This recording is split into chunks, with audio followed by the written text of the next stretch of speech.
Quelles sont tes racines et tes fondations? Alors, mes racines, ça doit s'entendre à mon super accent, je suis pas d'ici, donc je suis de la région parisienne.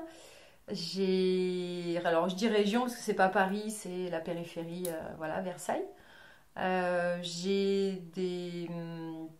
Donc née de parents de la région parisienne aussi. J'ai été élevée par mes parents, mais mon grand-père qui a été très présent, parce qu'il avait une maladie, donc du coup il nous gardait quand on était petits. Des super rapports avec un grand-père, voilà, qui est très nature, très simple aussi. Je suis issue d'une famille simple. Mes parents gagnaient pas beaucoup d'argent, voilà. Mes grands-parents non plus. Mais on était bien, c'est assez clair. Donc deux familles bien distinctes. Du côté de ma maman, où une famille pas très grande, et mon père, où ils étaient 8 enfants. Dont ma grand-mère qui était italienne. Voilà, donc je suis d'origine italienne. Je pense que mes racines et ce que je suis aujourd'hui, c'est euh,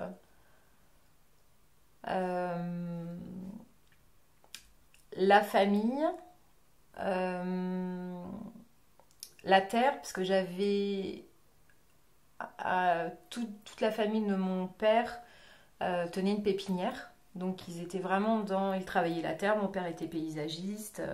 Mon grand-père, lui, avec sa maladie, après, jardinait beaucoup. Il avait un jardin qui était immense. Donc vraiment ce rapport avec la terre qui fait ce que je suis un peu aujourd'hui.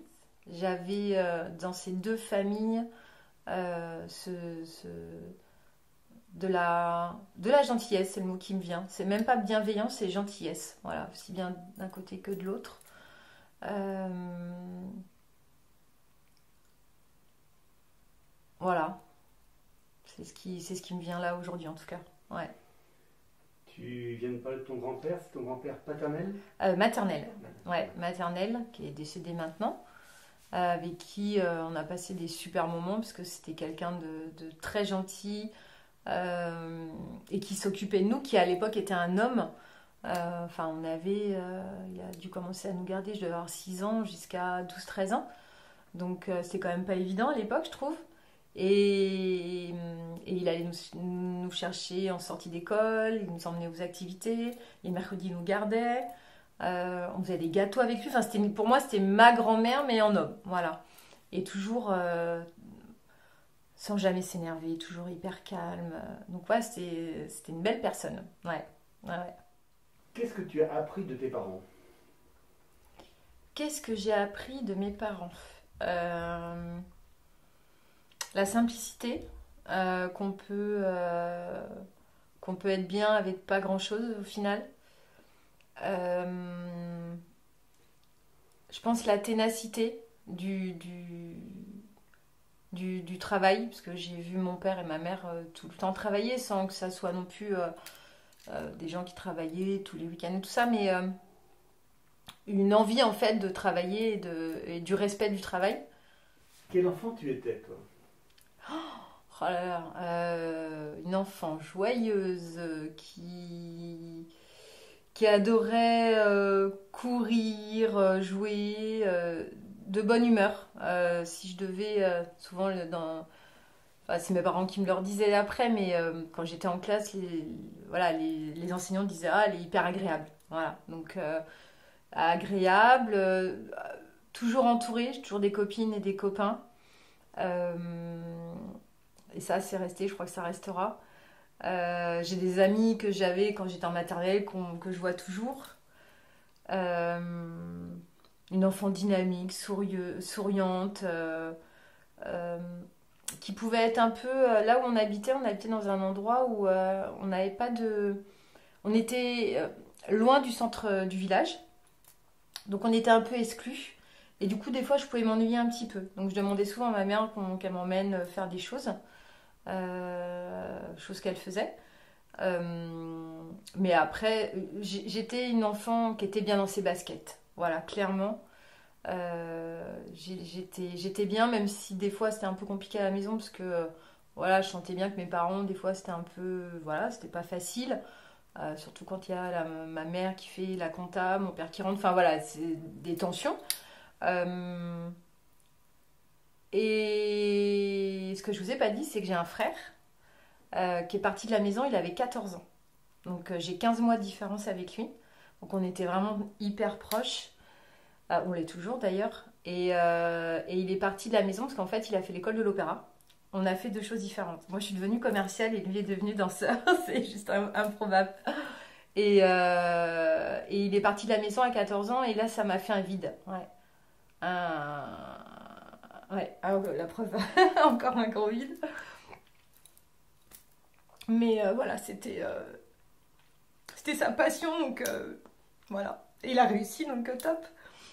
Mais à part ça, voilà, j'ai fait de la danse pendant très longtemps. Je faisais beaucoup d'activités.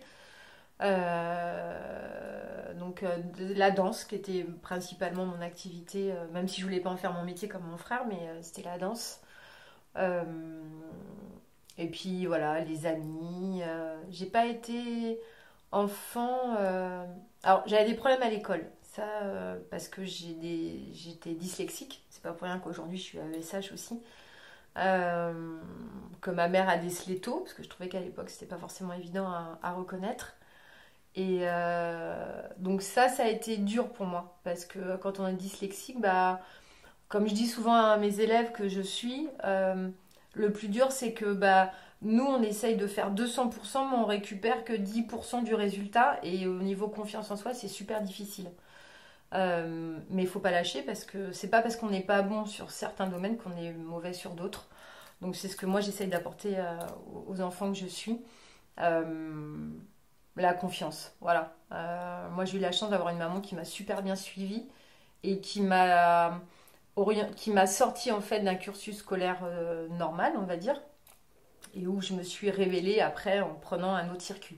Donc c'est pour ça que je dis souvent qu'il ne faut pas hésiter quand on n'est pas bien dans un à basculer sur un autre, parce qu'après on peut exploser, parce que ce qu'on demande en général sur une section générale ne convient pas. Bah, faut pas hésiter et on va peut-être être meilleur en tant que maçon, voilà, électricien. J'ai un élève, il voulait faire masseur. Je dis bah vas-y, fonce. On sait pas, il sera peut-être le champion du massage. Donc voilà. Ouais, ouais, j'étais bien dans mes baskets, clairement. Petite, je me suis occupée de mon frère quand il est arrivé. Non, une belle enfance. Mes oncles et tantes s'occupaient de nous aussi, donc j'ai pas de mauvais souvenirs de cette enfance en fait. Voilà, vraiment bien. Quels étaient les rapports avec ton frère? On l'est toujours. Maintenant, il habite Montréal, donc forcément c'est un peu plus compliqué, mais une grande complicité. Parce que je crois que quand on a 15 mois, en plus moi, la fille en premier, bah, je l'ai eu, c'était mon poupon quoi, hein. Je l'ai pris, je lui donnais le biberon, ça c'est ma mère qui me raconte, mais voilà, une vraie complicité, jamais de jalousie. J'ai jamais été jalouse en fait de ce qu'il faisait. J'aurais pu hein, en tant que fille de dire toi, waouh, il fait de la danse, moi non. Non, parce que la danse pour moi c'était un sport, voilà. Euh, donc, et j'aurais été incapable de faire ce qu'il faisait, clairement. Dans l'investissement à l'époque où il l'a fait, je pense que non, c'était pas mon truc. Donc, complice, bagarreur aussi, hein, parce que je l'embêtais aussi, hein, ça je me rappelle bien. Mais complice, voilà, complice, jamais jalouse de lui. Et lui, à contrario de ce qu'il me dit aussi, fier de ce que j'ai fait. Parce que bah parce il aurait pas pu faire ce que je faisais. Voilà, un truc bête, il a passé son permis il y a pas très longtemps, à 48 ans. Moi j'ai mon permis, après j'ai le permis voiture à 18 ans parce que j'ai passé le permis conduite accompagnée, j'ai enchaîné sur le permis moto. Donc voilà, donc en final c'est très bizarre quoi, tous euh, côté féminin, côté masculin, voilà, il y a eu un équilibre qui s'est fait entre les deux mais dans l'autre sens. C'est étonnant. Voilà, mais ouais, c'est une super complicité. Quand tu étais petite, quels étaient tes rêves? Oh là là, les rêves de quand j'étais petite. Enfin, ça, je vais le sens. Hein, Ouais, ouais, ouais. Eh ben, c'est bizarre, mais quand j'avais pas de rêve, j'avais pas d'intention, je me disais pas, attends, je vais devenir vétérinaire ou je ne sais quoi.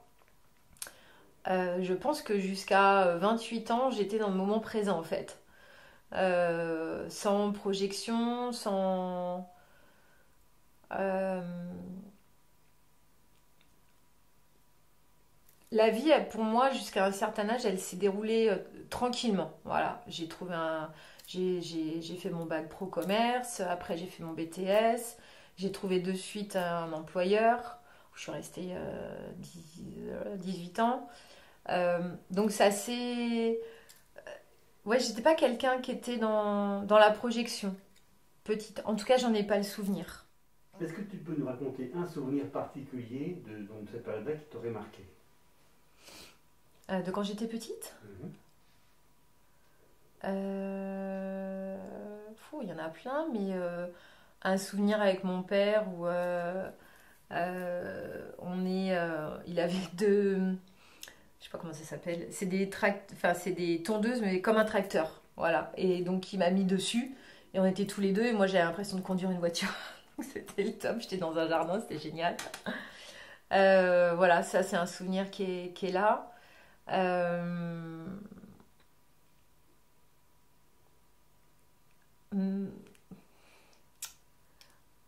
Quand mon frère m'a emmené à l'Opéra de Paris, c'était juste génial. Mais dans les coulisses, c'est magnifique.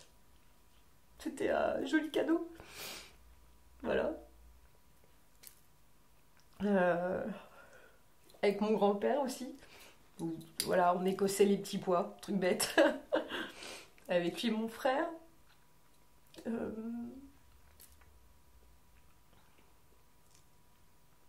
Ouais, c'est